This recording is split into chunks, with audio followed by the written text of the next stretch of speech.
ህዝብ ትግራይ ናብ ዝገደደ ሓደጋ ዘውደቀሉ ኩነታት ተፈጢሩ ኣሎ ናስ ብርጌድና ሓመዱ ሕዋትና አውዝ ምሳና ኣብ መስቀል ኣደባባይ ኣብ አዲስ አበባ መረፈትና ወረርት ኃይል ተመንቂልና ሰላም አንተ ሰላማዊ ሰልፊ ህዝብና سلام طعنا هبلا يا مل علم كنكو نزي channel زي تكاتاتل زلون مولون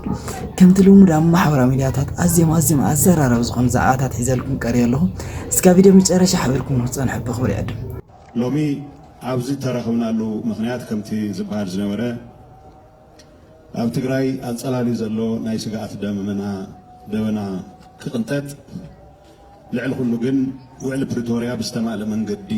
ክረጋገጽ ዘኸለና ስራሕ ክንሰርሕ ፌደራል መንግስት ይኹን ዓለም ለኸ ማሕበረሰብ ወዝ መዳይዚ ዘለዎም ሓላፍነት ክዋጽኡ ንምጽዋዕ ዝተገበረ ሰልፍ እዩ ኣብዚ ሰዓት ወረኹናትን ወረኹከትን ህዝብ ትግራይ ናብ ዝገደደ ሓደጋ ዘውደቀሉ ኩነታት ተፈጢሩ ኣሎ ከምቲ ዝተባሃለ ሎሚ ንገብሮ ዘለና ሰልፊ ኣብ አዲስ አበባ ዝነብር ትግራይ ጥራሕ ዘይኮነስ ኣብ ትግራይ ሰላማዊ ዝኾነ መንገዲ ናብራኡ ክደፍእ ስለዘይከኣለ ብግፋን ብኻልኦት ናይ ዓፈና ተግባራትን ድጋሚ ክፋናቀል ተገዲዱ ናብ አዲስ አበባ ዝመፀ ብርክት ዝበለ መንእሰይ እውን ዘለሉ ኩነታት ስለዘለና ድምፂ ክነስምዕ ንኽእለሉ ዕድል ምጥቃም ኣለና ኢልና ስለዝኣመንና ዝተገበረ እዩ ሕዚ እውን ህዝቢ ክፋናቀልን መንእሰይ ክባሳበስን ንስደትን ንሓደጋን ክወድቕን ዓብዪ ኣስተዋፅኦ ዝገብር ዘሎ ድሑር ጉጅለ ኣብ አዲስ አበባ ዝግበር ሰልፊ ከም ናይ ሓደ ናይ ክሕደት መለለይ ገይሩ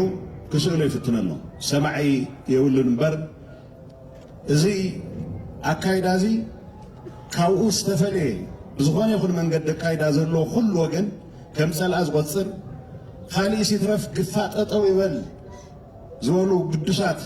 ደቂ 22 ደቂ 23 ዓመት ከይተረፈ መግለጽ እናውፅእ ከም ፀልኣ ዝኹንን ልዕል ኩሉ ግን ህዝቢ ትግራይ ካብ ኩናት ወፃኢ ክነብር ዘይፈቅድ ድሑር ጉጅለ ደው ከብል ህዝቢ ትግራይ ሓራ ዝወፀሉ ኩነታት ክፍጠር ተፈናቀልትና ክምለሱ ትግራይ ብሕገ መንግስቲ ዝተረጋገፀላ ግዝኣታ ብስርዓት ክረጋገጽ ናብ ልምዓት ክትምለስ ኩናትን ወረብ ኩናትን ንሓንሳብን ሓዋሩን ክጠፍእ ንምግባር ዘኽእለና ድምፂ ንምስማዕ እዩ ዝበሃል ዘረባ ቦታ ናይ ተፈናቀልቲ ናይ ሕወሓት ዝበሃል ቦታ የለን ናይ ትግራይ ቦታ እዩ በጀት ምዕራብ ትግራይ ሕዝውን ንትግራይ እዩ ዝምደብ ክሳብ ቀረባ ግዜ በጀት ጠጦ ዝበለሉ ምክንያት ምርዳእ ይከኣል ኣብዚ ጉዳይ እዚ ክላሪቲ ክህልወና ዝግባእ ፌደራል መንግስቲ ናይ መምሃራን በጀት ናይ ጥዕና ባጀት ኣይኸፍልን ኣይምድብን ናይ በጀት ድጎማ ይዝም ትግራይ ግን እቲ ሕማቕ ነገር ዓርሳ ትኽእልት ነበረት ክልል ናይ ስርቅን ናይ ገበንን ኔትወርክ ጥራሕ ስለ ዝተቆፃፀራ ዓርሳ ካብ ምኽኣል ሓሊፋ ንኻሊኡ ክትሕግዝ ትኽእልት ነበረት ትግራይ ናይ ውሽጢ ኣታዊኣ ንኹናትን ንወረ ኩናትን ጥራሕ ስለ ዝውዕል ናይ ፌደራል መንግስቲ ጥራሕ ትፅቢት ምግባር ከም ዓብዪ ቁም ነገር ተቆፀረሉ ኩነታት ፈጢርና ኣለና ፈጢሮም ኣለው እዚ ከውቅዕ ክእል ኣሎ እዚ ማለት ከምቲ ኣቐዲምኩም ትብልዎ ዝነበርኩም ፌደራል መንግስቲ ሕዝውን ማሕበራዊ ኣገልግሎታት ብፌደራል ክወሃቡ ዝግብኦም ማሕበራዊ ግልጋሎታት ጠጠው ክብሉ የብሎምን ብኩሉ ዓይነት መንገዲ ህዝቢ ትግራይ ክረኽቦ ዝግባእ ኣገልግሎት ክርከብ ክእል ኣሎ ነዚ ዝዕንቅፍ ዘሎ ሓይሊ ብሓደ ብካሊእ መንገዲ ዝእለየሉ ኩነታት ኣብ ንገብሮ ቃልስና ኣጠናኺርና ዝሓፀረ ግዜ ክፍታሕ ዝኽእለሉ ኩነታት ክስራሕ ክእል ኣሎ ትግራይ ኣካል ሙሉእ ኣካል ናይቲ ፌደሬሽን ትኾነሉ ኣሎ ፕሪቶሪያ በሊእኻ ምርግጋፅ ማለት ኣካል እቲ ፌደሬሽን መሊኣ ትኾኑ ማለት እዩ ካሊእ ድሌት ተሃልዩ ካሊእ ድሌት ስርዓት ብዘለዎ መንገዲ ዝኽየደሉ መንገዲ ክህሉ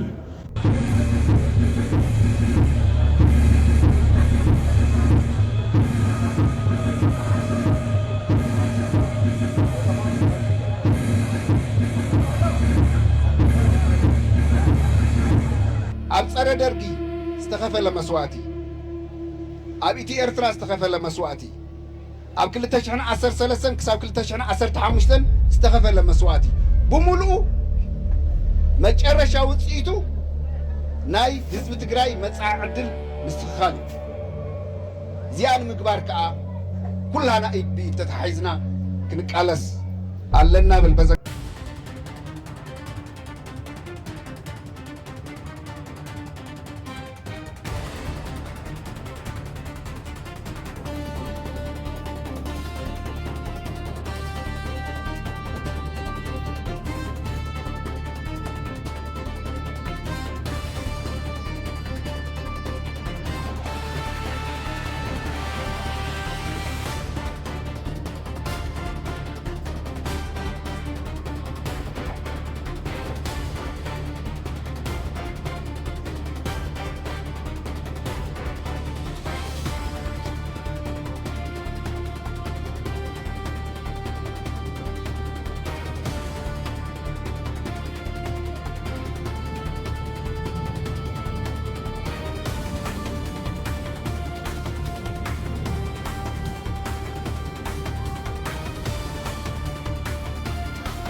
سلام عليك عبيتي لو ما عنتي هزي تግራይ አመልኪቱ ናብ ሰልፍ ዝወጣናሉ ምክንያት ብርጌድና ሐመዱ ሕዋትና አውዝ ምሳና አመስቀል አደባባይ ኣብ አዲስ አበባ ተረኺቦምሉ ተተሐቀኛ ጽምዶ አውዚኔ ምስ ብርጌድና ሐመዱ ተቃለስቲ ይሁንና ሐቀኛ ጽምዶ ዘለና እዚዩ ለህዝብ ትግራይ ተጠቅም ለህዝብ ኤርትራ ተጠቅም ለህዝብ ኢትዮጵያ በሙሉ ለሀገርና ተጠቅም እዚዩ ኮሮም ሓውናውን ዘመሐላልፎ መልእክት ለና አውኸብለኩም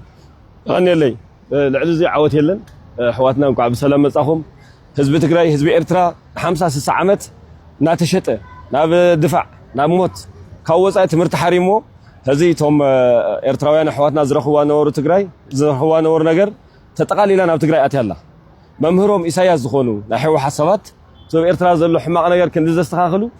حزب إرترا فيهم حزب تجراي يتفولوا كرسوا عزي بالله حزب إرترا زتفا إسايا سافور كتر حيخونن ما راح تحوحات حزب إرترا ناو كام باتيهم ناو أوروبا زشتوا ما راح تحوحاتهم إنما اللي زيناو يمشي تموا سلزي إسايا سافور كن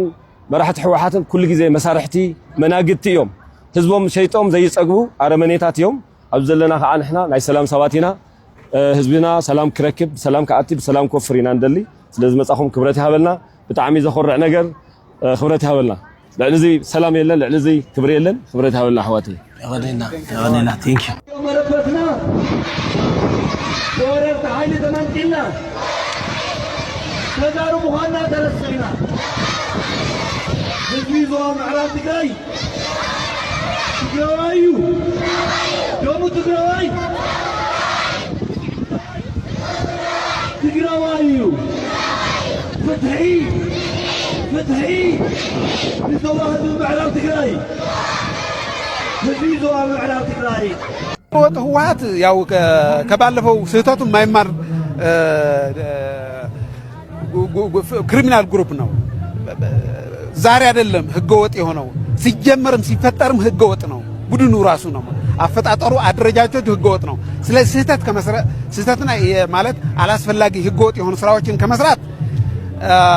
አይቆሙም ከዚህ ዲስአፒር ወይም ካልጠፋ ማለት ነው አሁንም ትግራይ ውስጥ እየሰራ ያለው በወታደራዊ ግዳጅ በኃይል ወጣትን ያፈሰ ወደ ስልጠና ማዕከል ነው ያስገባ ያለው ወጣቶችም ብቻም አይደለም 14 አመታት የሆኑ ወጣቶች 16 አመት የሆኑ ወጣቶችን በኃይል ያፈሰ ወደ ስልጠና ማዕከል አስገብቶ ለጦርነት ዝግጅት እያደረገ ነው የሚገኘው ጦርነቱ ደግሞ የራሱ ጦርነት አይደለም ፕሮክሲ ጦርነት ነው ይዘው የመጣው የሻዕቢያ ተላላኪ ሆኖ የኢትዮጵያ መላው የኢትዮጵያ ህዝቦች የባህር ጥያቄ ስላነሱ ኢትዮጵያን የባህር በር እንዳታገኝ እሱም ብቻ ሳይሆን የትግራይ ህዝብ ጥያቄዎች በሰላማዊ መንገድ እንዳይፈቱ በሰላማዊ መንገድ ከተፈቱ ሁሉም ነገር የትግራይ ህዝብ የኢትዮጵያ ህዝብ የሚያነሳው እሱ ወደ ተጠያቂነት መንገድ ስለሚያመራ እሱ እንዳይጠየቅ ብሎ ጦርነት እየቀሰቀሰና ዝግጅት እያደረገ ይገኛል ትግራይም ኢትዮጵያም ወደ ኋላ የሚጎትት ነው ግን ደግሞ በትግላችን በተባበረ ክንዳችን በለውጥ ኃይሉ በቀጣዩ ሙሉ በሙሉ ዲስአፒር እናደርገዋለን መዋቅሩም አስተሳሰብም አይዲዮሎጂም ይሄ እርግጠኛ ሆነ መናገር እችላለሁ ይሄ ሰልፍም ዋናው ይሄ ሰልፍም ይሄ ህገ ወጡ ቡድን ስርዓት እንዲይዝና ከስህተቱ ስለማይማር መላ የትግራይ ህዝብ እንዲያውቀው መላ የኢትዮጵያ ህዝብ አውቆ እንዲታገለው ማዕከል አድርጎ ትግራይ ወጣቶች ወደ ሱዳን እየተሸጡ ነው ምን እንበል ምን በል ወደ ሱዳን ሲሸጥሉ ወንድሞቻችን ልጆቻችን ወጣቶች የኛ ያልነው ድርጅት ከሻዕቢያ ጋር አብሮ ከግብጽ ጋር አብሮ ራሱ በገዛ ራሱ ነው እኔ የተናገርኩት አይደለም አልሸባብ ደጋፊያችን ነው ያለው የወጣቶች ቢሮ ኃላፊ አሁን ያለው ነው እሱ ደግሞ ህወሓት ነው ከአልሸባብ ጋር ተባብሮ ምን ለመሆን ምን ለማግኘት አልሸባብ ዓለም አቀፍ ስለዚህ ድርጅት የህወሓት ምንለው ድርጅት ያ ረጅም አመት የታገንለት ድርጅት ወደ አሸባሪነት ሲቀየር እኔ እሱ ጋር አሸባሪ መሆን የለብኝም እኔ ሰላም ነው የምፈልገው እኔ ከኢትዮጵያውያን ወንድሞቼ ከኢትዮጵያውያን እህቶቼ መኖር ጋር ነው የምፈልገው ድሮም ኢትዮጵያዊ ነኝ የሆነ ከኢትዮጵያ መንግስት ጋር የማያስማማህ ነገር እኮ ሊኖር ይችላል ግን ኢትዮጵያ ሀገራችን ናት ወላጆቻችን የመሰረቷት ሀገር ነው ስለዚህ ከአልሸባብ ጋር ከግብጽ ጋር ከታሪካዊ ጠላቶቻችን ጋር በኢህአዴግ ጊዜ ግብጽ ታሪካዊ ጠላታችን ስንል አልነበረም እንዴ አሁን መች ወዳጃችን ሆነች በምን ሎጂክ ኤርትራ አልተዋጋንም እንደ ወረራ ፈጽሞ አሁን ህወሓት እነሱ ስለሆኑ ባንዴ ዝም ብሎ ወዳጅ መሆን ይቻላል